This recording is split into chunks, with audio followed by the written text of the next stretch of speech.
자, 12페이지에 전산세무 1급 기출문제, 80회 기출문제, 법인세 실무, 전산세무 1급 교재 12페이지예요. 지금까지 이렇게 제가 문제 풀 때 여기 잘 안 읽긴 안 읽는데 여러분들은 시험 볼 때 이 회사가 무슨 업을 하고 있는지를 한 번 정도 읽어보셔야 됩니다. 강화는 전자부품을 생산하고 제조, 도매업을 영위하는 중소기업이며 기본적으로 우리 회사는 중소기업이고 시험이 제조업인데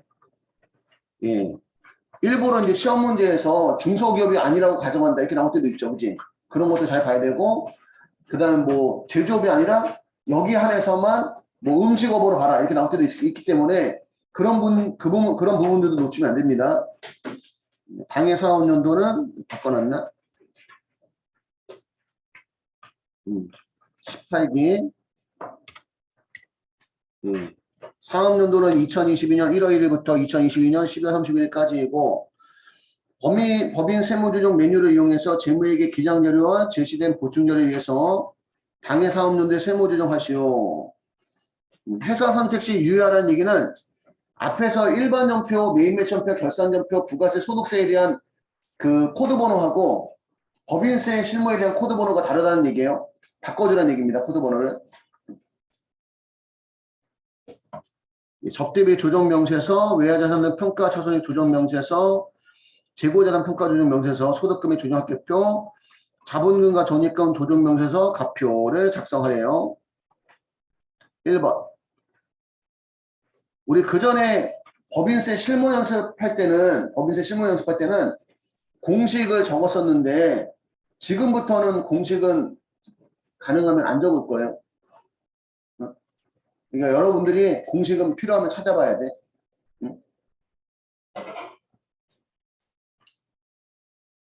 자, 일단 자료를 보니까 수익금액 조정명세서 내용은 다음과 같다. 상품 매출액은 40억, 제품 매출액은 80억, 이게 수익금액이고 상품 및 제품 매출 관련 조정사항은 없고 현물 접대비가 나왔는데 현물 접대비는 둘 중에 큰 것입니다.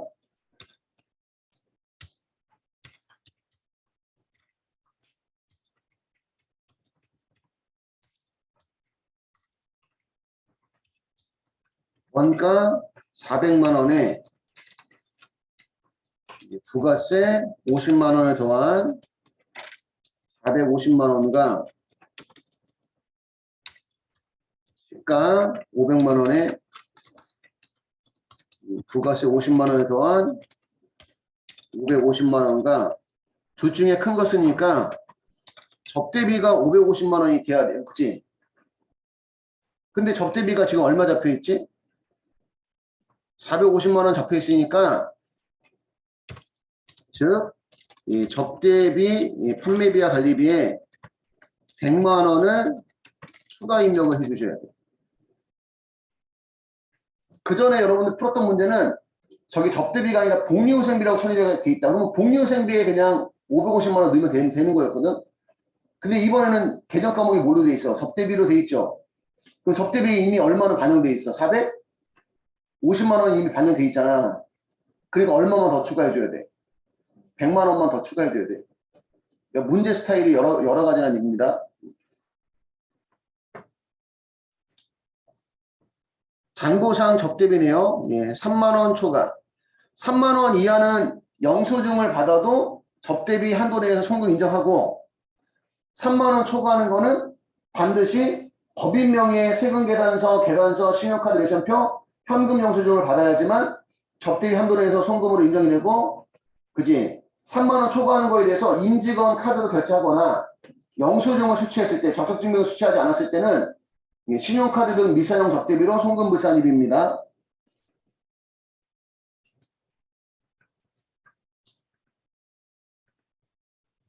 그래서 보니까 3만원 초과한 거에 대해서 임직원 카드 사용액 있잖아요. 그지? 임직원 카드 사용액 또 뭘로 본다? 신용카드 등 미사용 접대비로 봐요. 신용카드 등 미사용 접대비. 담당자의 실수로 임직원 카드 사용액은 법인카드 사용본으로 전표 입력했대요. 법인카드 사용부로 전표 입력을 했지만 실질적으로는 임직원 카드 사용했으니까 신용카드 등 미사용 송금불산입입니다. 광고 선전비 계정을 처리한 접대비가 2천만 원 있고 모두 3만 원 초과액이고 법인 신용카드로 사용했고 매출액 중 특수관계자에 대한 매출은 제품 매출액 5억, 상품 매출액 3억, 특수관계자에 대한 매출액이 8억 원 있고요. 신용카드 등 미사용액에 대한 세무조정은 합계 금액으로 하나의 세무조정을 하시오. 그러면 이제 법인 요거는 필기 혹시 안 하셨으면 요거 필기 한번 하시고요.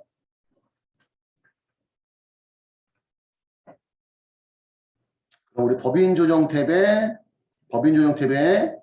이 법인조정 1에 과목별 세무조정에 접대비 조정명세서 들어가셔서 접대비 조정명세서 들어가시면 상단에 불러오기에 하시고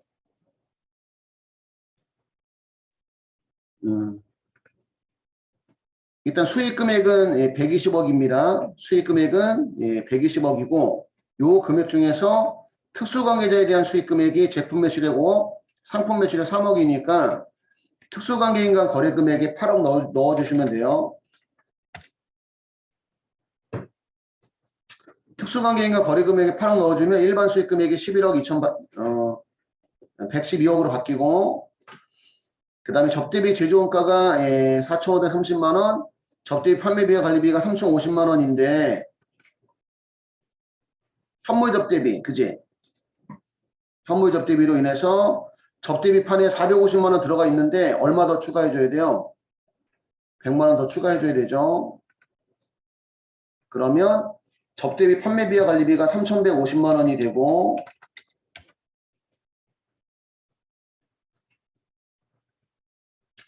그 다음에 4번에 가면 광고 선전비라고 처리한 접대비가 또 얼마가 있어요?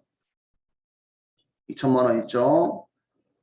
그러면 계정 과목에서 F2 눌러서 광고 판매비와 관리비 2천만 원이고 전부 다 3만 원 초과한 금액이니까 접대비 중 기준금액 초과한 금액 총 초과 금액에 2천만 원 넣어주셔야 돼.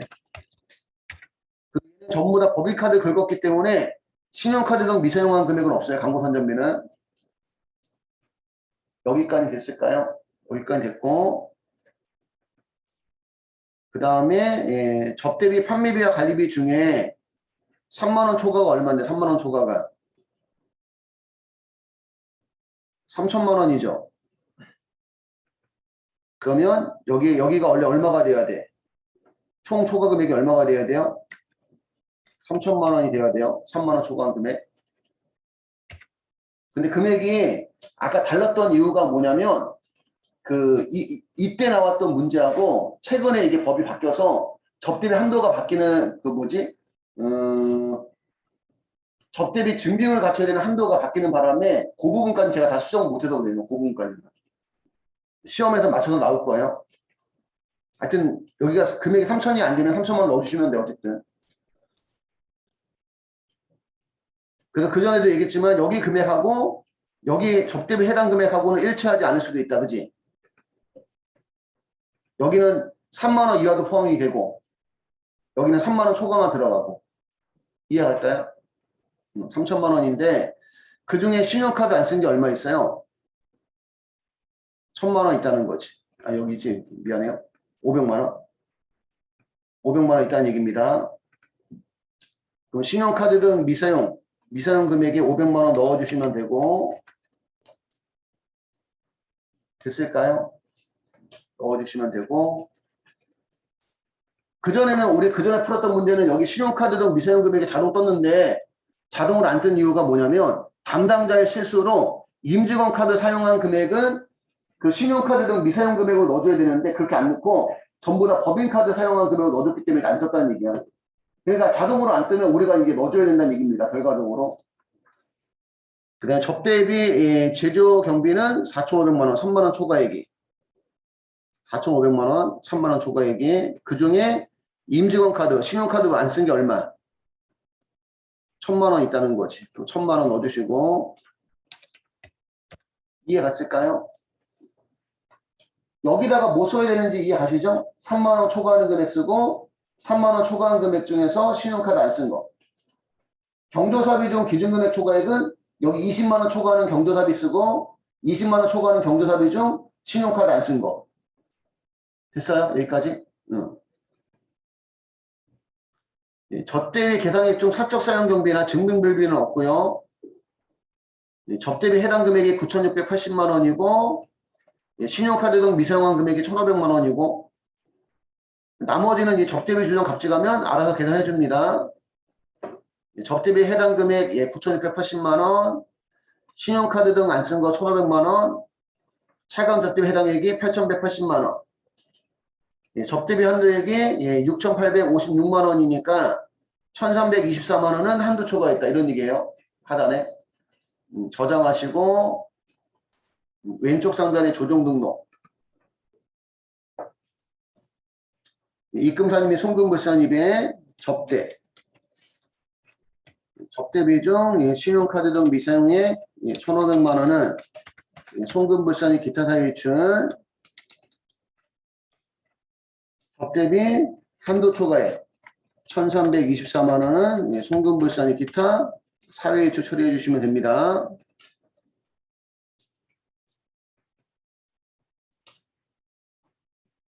여기까지 해주시면 되고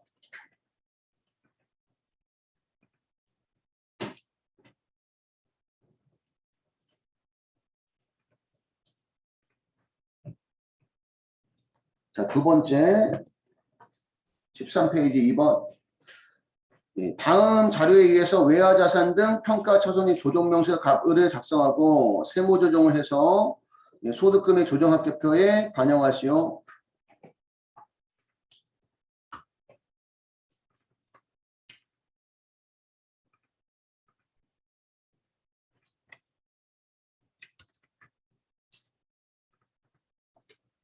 전부 다 외화예금, 선급금, 외화차입금이 이번 연도에 발생했고 얘는 합회성이 아니네요. 선급금은.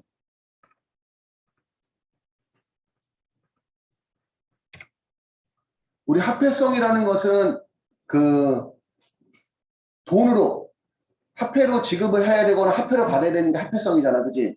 선급금은 물건을 줘야 돼. 그러니까 재화나 용역을 줘야 되거나 받아야 되는 게 선급금이잖아. 선급금, 선수금. 그지? 선급금하고 선수금은 비합회성이에요. 비합회성. 이게 함정입니다. 지금.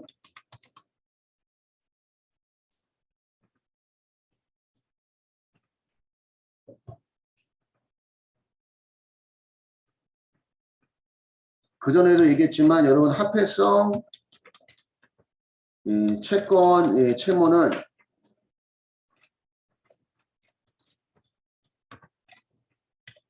외화든 외화가 아니든 합회성 채권 채무는 화폐로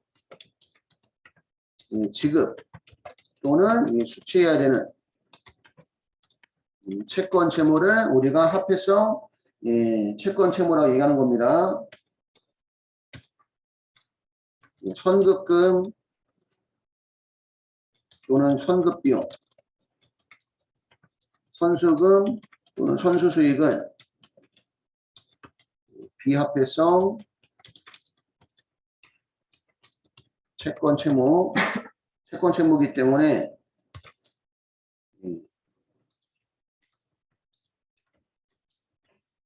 외화 자산 등 평가차손이 조정명세서에 반영하지 않습니다. 이렇게 하나 적어두세요.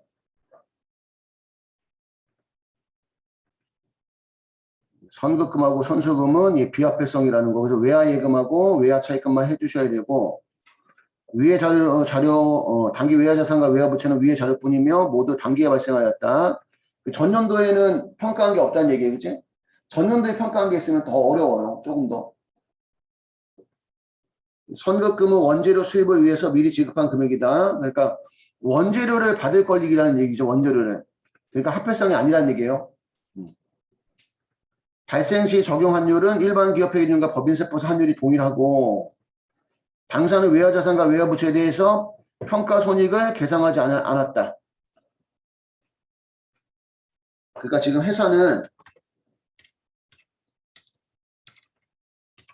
회사는 외화 환산 손익을 인식하지 않았대요. 인식하지 않았다. 인식하지 않았다는 얘기는 결론적으로 얘기하면 원가 평가, 즉 발생 당시 환율로 평가를 한 거예요. 요 환율 그대로. 요 환율 그대로 평가했기 때문에 환산 이익도 환산 손실도 없었던 거야. 이해 갈까요?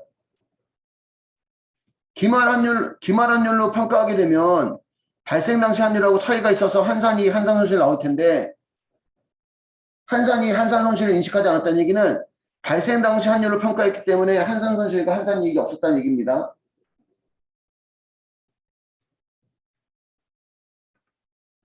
(2022년부터) 법인세 신고 시 외화자산과 외화부채에 대한 평가손익을 기말환율로 인식하기로 하였으며 이에 대한 신고를 위해 합해서 외화자산 등 평가봉모 신고서를 작성해서 법인세 신고 시 제출하고자 한다.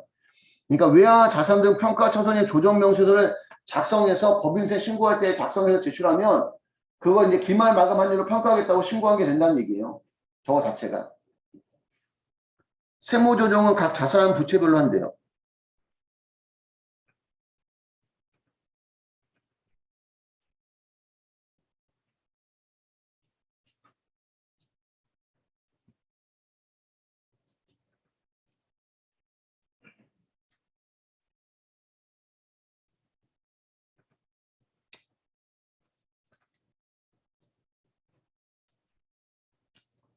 그러면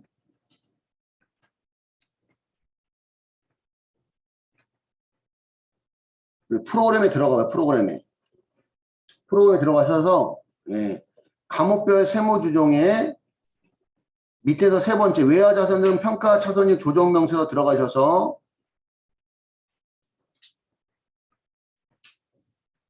위에는 외화종료 자산이고 밑에는 외화종료 부채입니다. 외화종료 자산은 지금 외화예금인데 외화예금의 외화종료가 달러예요. F2 눌러서 미국 외화금액은 $10,000. 발생 당시 환율은 달러당 1,200원. 그래서 장부가액은 1,200만 원이고 평가금액은 기말 마감환율이 1,250원. 해서 1,250만 원에서 이게 세법상 평가액하고 비교했을 때 세법이 봤을 때는 환산이익이 50만 원 나와야 된다 이런 뜻입니다. 양수로 나오면 환산이익, 음수로 나오면 환산손실. 외화종료 부채는 외화차입금인데 외화차입금도 외화종료는 달러예요. F2 눌러서 미국 외화금액은 $50,000. 발생 당시 환율은 1,300원에서 장부가액은 6,500만 원. 기말 마감 환율은 1,250원에서 6,250만 원 해서 환산 이익이 250만 원 나온다 이런 뜻입니다. 그러면 여기다가 입력하면 장부가액하고 세법상 평가액은 나온다는 얘기야. 여기다 입력하면. 지금 외화예금이 $10,000인데 장부가액이 입력하니까 1,200만 원.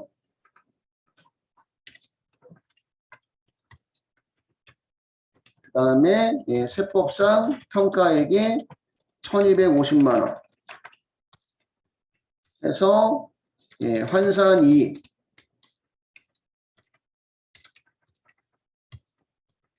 세법상 환산이익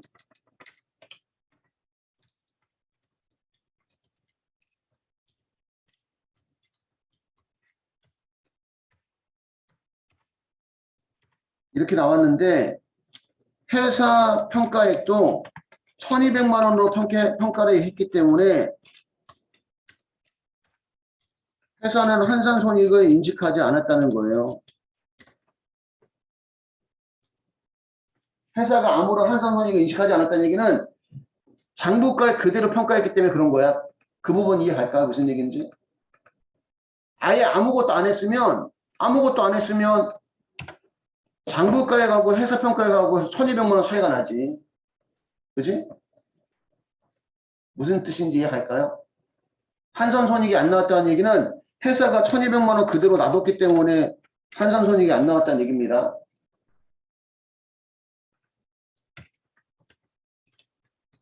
그러면 세무조정은 회사 환산손익과 세법상 환산손익을 비교를 하는 거예요. 그 회사가 잡은 환산손익이 세법상 환산이익보다 작잖아. 그지?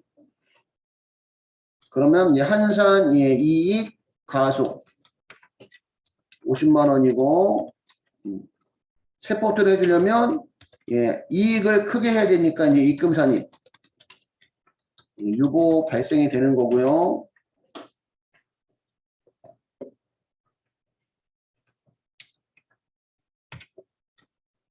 외화 차입금은 5만 달러인가? 그죠? 5만 달러.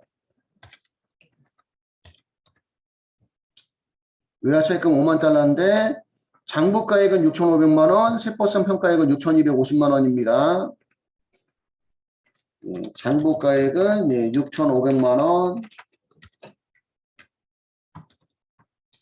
세법상 평가액은 6,250만 원. 부채는 늘면 손실, 줄면 이익. 그지? 덜 갚아도 되니까 250만 원만큼 세법은 환산이익을 잡아줘야 된다는 얘기예요. 근데 회사는 장부가액 그대로 평가했기 때문에 환산손익이 없다는 얘기입니다.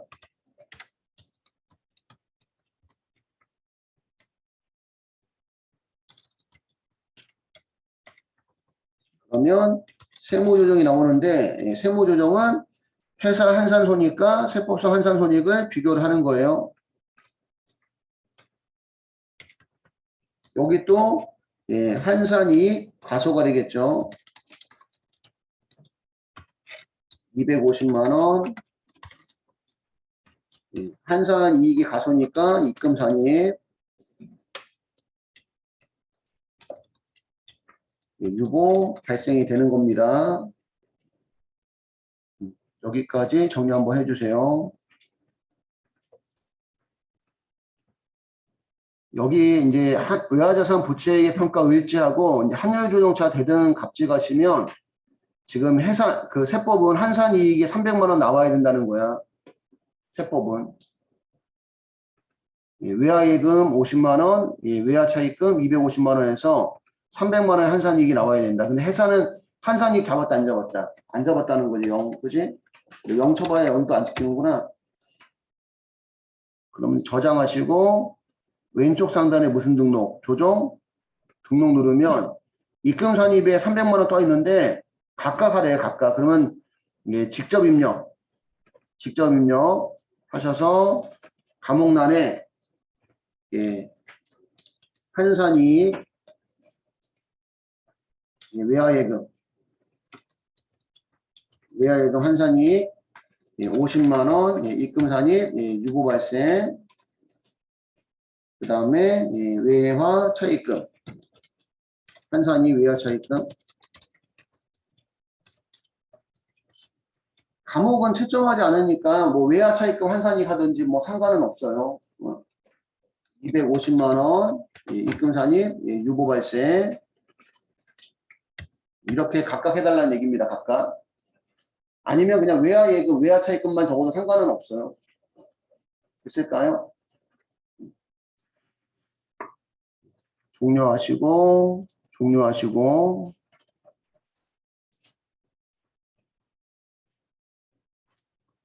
3번 다음 자료를 토대로 올바른 세무조정을 하고 재고자산 평가 명세서 평가조정 계산만 작성 및 소득금액 조정학회표에 반영하시오.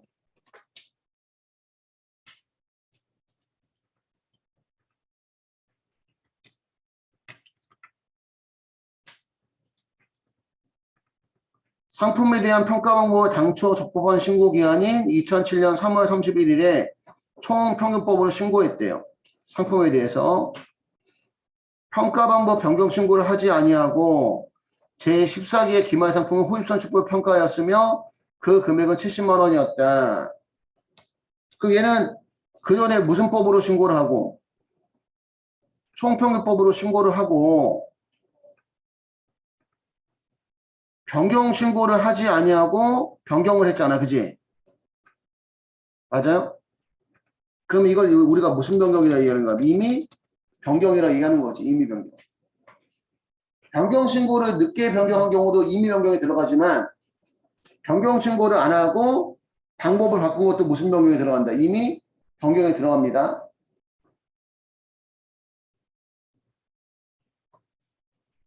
총평균법으로 평가했다면 기말상품의 가액은 80만 원이었을 것이며 선의선출법을 평가했다면 50만 원이었을 것이다. 여기 상품 하나만 나온 거네요. 하나만. 하나만 나오고 6점짜리면 좋은 문제네. 여기까지 됐나요? 그러면 과목별 세무조정에 재고자산 평가조정 명세서 들어가셔서 여기 신고일은 적법하게 신고한 날짜 적는 거예요. 그지? 그 전에 적법하게 신고한 날짜가 2007년 3월 31일이고 이때 신고 방법이 총평균법이었대요. 그러니까 여기에 신고 방법은 이 날짜에 신고한 방법을 적는 거지. 이해 갈까요? 근데 회사는 무슨 법으로? 회사는 후입 선출법으로 했다는 얘기입니다. 그래서 안 맞다. 적부는 평가조정계산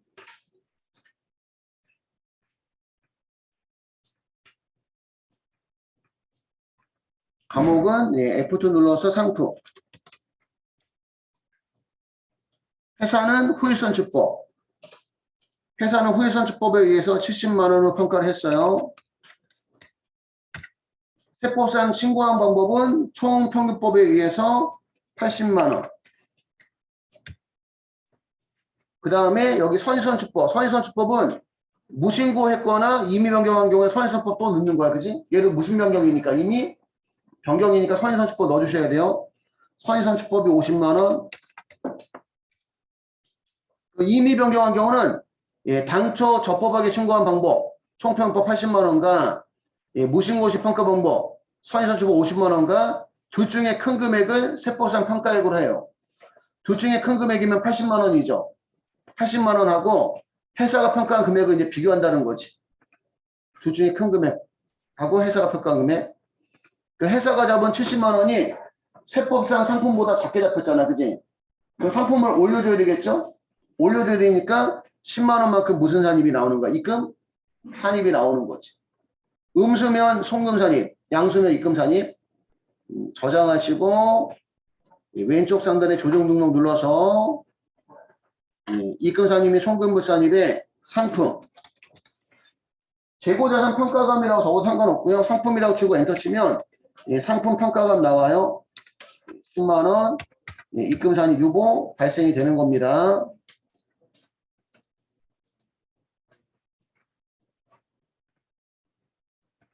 4번. 다음 자료를 보고 소득금액 조정합계표를 작성하시오. 소득금액 조정합계표를 작성을 하래요.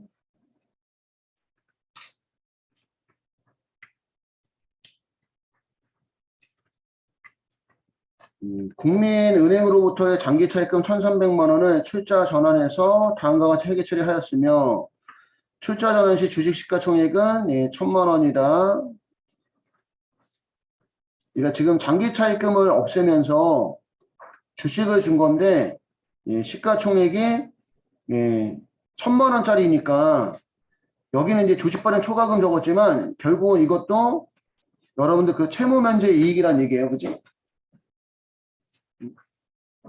부채 1,300만 원씩 부채가 없는데 내가 1,000만 원짜리만 줬잖아. 그지? 시가가 만약에 1,300짜리였으면 이익은 아닌데 시가가 지금 1,000만 원짜리이기 때문에 300만 원만큼 이익이 발생한 거예요. 그래서 이거를 우리가 회계 처리하면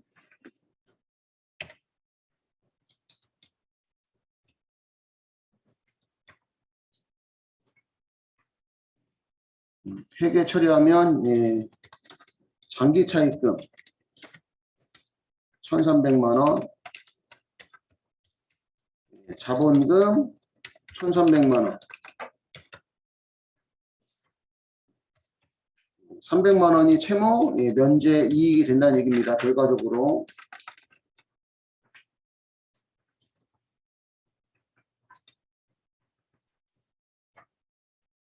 이렇게 해서는 여기에 지금 주식 발행 초과금 처리한 거지, 그치?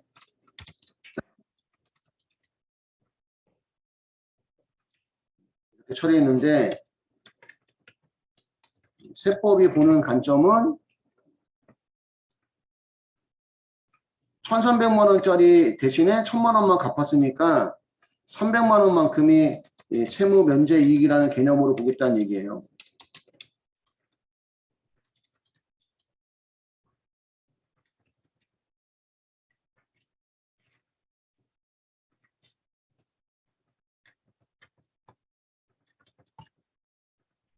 그러면 소득을 증가시켜줘야 되니까 입금 잔입, 채무 면제이익 300만 원이고, 회사와 세법 간의 부채 차이는 없어요.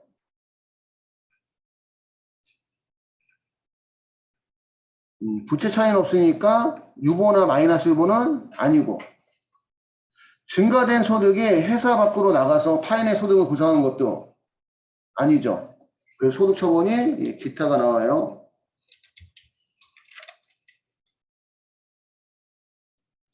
이렇게 하나 적어 두시고 보면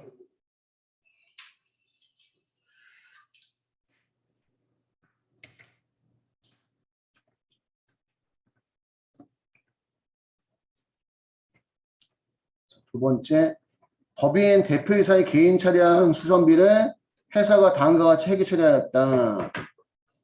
대표이사가 내야 될 돈을 회사가 내줬으니까 이거를 우리가 회계 처리로 표현하면 지금 이제 회사는 수선비가 차량 유지비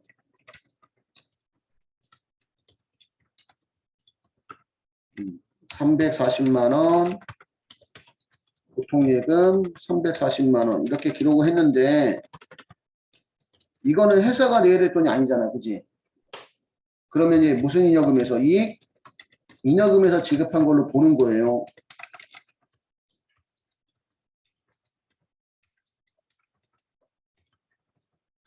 그래서 조정이 나와요. 회사는 비용 처리했지만 세법은 비용을 안 보니까 이제 무슨 불산이? 송금 불산이 대표이사 차량 대표이사 수선비 차량 유지비 이렇게 해도 상관없고요.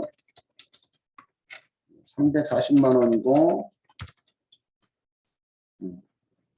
이거는 회사 돈이 회사 밖으로 나가서 대표이사의 소득을 구성한 거죠. 그치? 대표자에 대한 상여 처리합니다. 4-3번도 마저 보면 회사의 회계 담당자가 토지 취득과 관련한 취득세를 현금 납부하고 세금과 공가라고 처리했대요. 회사가 세금과 공가 비용 500만 원 잡고 현금 500만 원 처리했는데 토지에 대한 취득세는 토지에 대한 취득원가를 구성을 해야 되죠.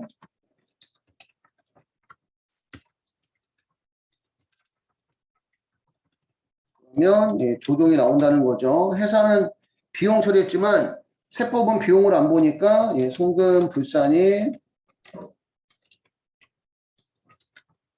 토지 취득세 500만 원이고 회사와 세법 간의 자산부채 차이가 있기 때문에 유보입니다. 유보. 처음에 유보가 생기는 게 유보 발생, 나중에 유보 없어지는 게 유보 감소. 여기까지 정리를 해주시면 되고요.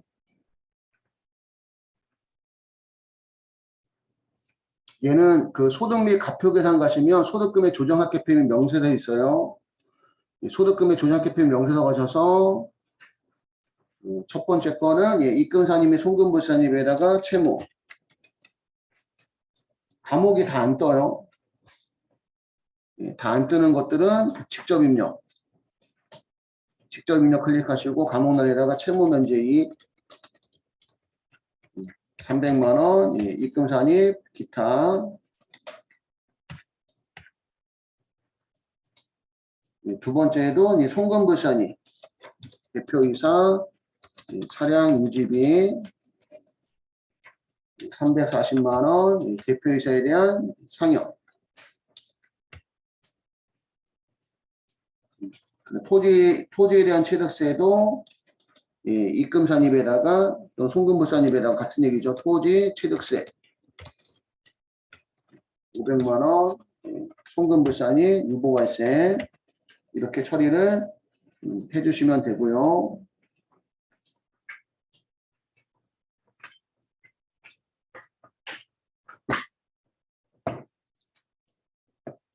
(14페이지에) 5번 볼게 5번 14페이지 5번. 다음 자료를 참고로 해서 단기 자본금과 적립금 조정률 가표를 작성하시오. 단 자본금과 적립금 조정률 을표에 불러온 자료는 그대로 두고 아래 자료를 추가 반영하여 반영하기로 한다. 전기말 요약재무상태표, 단기말 요약재무상태표, 기타 자료가 나와 있고요. 기타 자료를 보니까 손익계산서상 법인세 비용이 법인세 가대표된 및 세액신고서상 법인세보다 법인세 72만 5천 원, 지방소득 7만 2,500원이 적게 계산되었대. 적게. 손익계산서상 법인세 비용이. 그럼 누가 더 큰 거야? 누가? 손익계산서 법인세 등이 더 큰 거예요?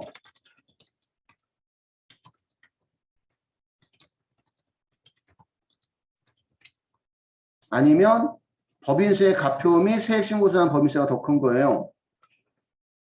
이렇게죠, 이렇게, 그지? 응? 여기 법인세보다 72만 5천 원, 7만 2,500원 적게 계산되었으니까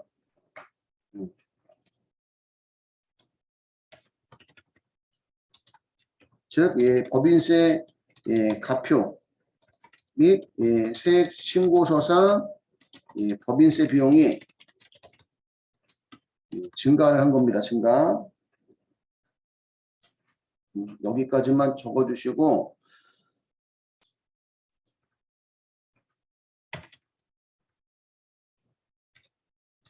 자본금과 적립금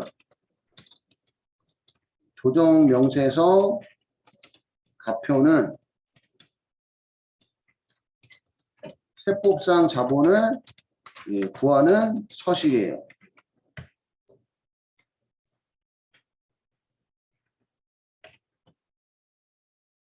세법상 자본을 구하는 서식인데 세법상 자본은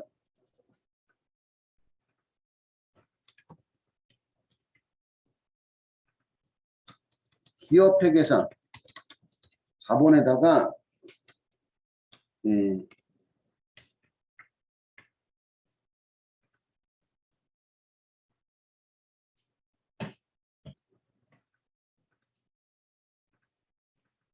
플러스 마이너스 유보. 플러스 유보면 더해주고 마이너스 유보면 빼주고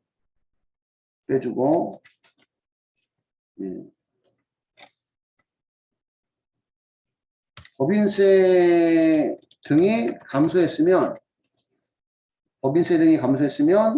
더해주고 그러니까 법인세 등이 감소한 만큼 세금이 적게 나가니까 법인세 등이 증가했으면 증가한 만큼 세금이 더 나가기 때문에 이렇게 플러스 마이너스에서 세법상 자본이 나온다는 얘기입니다. 여기까지 적어주세요. 여기까지. 그러면 법인조정 2에 가시면 신고 부속 서류에 자본금과 적립금 조정명세도 있어요. 자본금과 적립금 조정명세 들어가시면 여기 을표는 그 소득 처분 중에 소득처분 중에 유보나 마이너스 유보만 관리하는 서식이에요. 유보나 마이너스 유보만. 여기는 여러분들 그 소득금액 조정 합계표에 플러스 유보, 마이너스 유보, 즉 유보 발생이나 유보 감소, 가 예, 자동으로 반영이 된 거예요. 지금 자동으로 반영이 됐고, 예, 자본금과 전입금 조정면서 병원 넘어가시면 되고, 그 다음에 가표. 그러면 여기 예, 지금 우리가 앞에서 작성한 예, 을표에 예, 플러스 유보든 마이너스 유보든 여기는 그냥 반영된 거 그냥 놔두라는 얘기죠. 그지? 놔두고 자본금 및 잉여금의 계산, 여기 자본금 및 잉여금의 계산이 기업회계상 자본을 적는 거야. 기업회계상 자본. 자, 기업회계상 자본은 기초가 있습니다. 기초. 전기말 요약 재무상태표의 자본금이 5억. 기초자본금이 5억. 그 다음에 기초자본 잉여금이 1억 2,140만 원. 그 다음에 이익잉여금이 1억 7,254만 4,067원 있었다는 얘기예요. 기초에. 이해 갔어요? 기초에 자본금이 5억, 자본잉여금이 1억 2,140만 원, 이익잉여금이 1억 7,254만 4,067원이고, 예. 단기 중 증감의 감소는 기초 중 감소한 금액이고, 예, 감소는 항상, 예, 증가는 예, 이번 연도에 증가한 금액인데, 자본금이 5억에서 얼마가 됐지? 기말에 6억 1,450만 원 됐죠? 그 얼마가 증가한 거야? 1억 1,450만 원 증가했어요. 그러면 단기 중 증가에 1억 1,450만 원.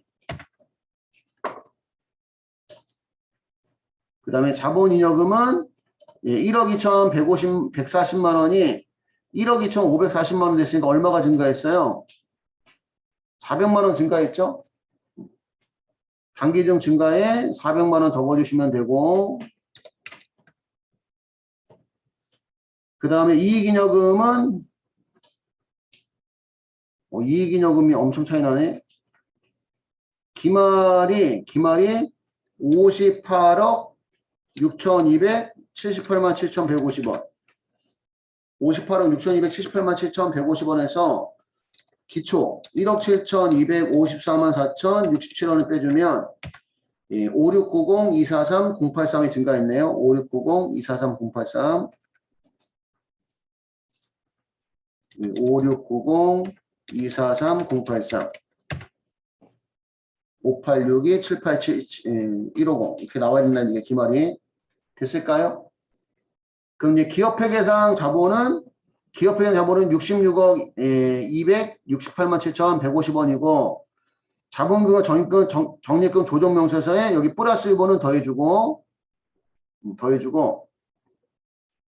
손익 미계상 법인세, 미계상 법인세는 법인세가 증가했으니까 법인세가 72만 5천원 증가했어요. 그럼 증가에다가 72만 5천원 넣어주고 지방소득세 증가에다가 72,500원 넣어줘요. 그러면 증가에다가 넣어주면 실질적으로는 기업회계상 자본에서 플러스 유보 더하고 법인세 등이 증가했으면 법인세 등 빼서 세법상 자본이 나와요.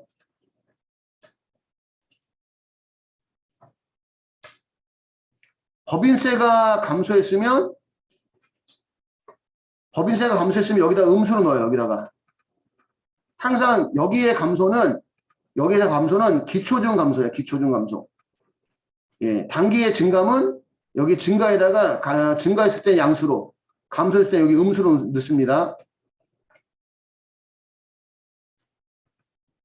그 한번 그냥 계산기 한번 두들겨 보시면 기업회계상 자본은 66억 268만 7,150원 플러스 유보 810만 원 더하면 66억 1,078만 7,150원인데 법인세 가표 및 세액조정 계산서의 법인세가 72만 5천원 증가한 만큼 빼주고 증가한 만큼 돈이 더 나가니까 지방소득세 증가액 72,500원 빼주면 66억 998만 9,650원이 세법상 자본이 된다는 얘기예요.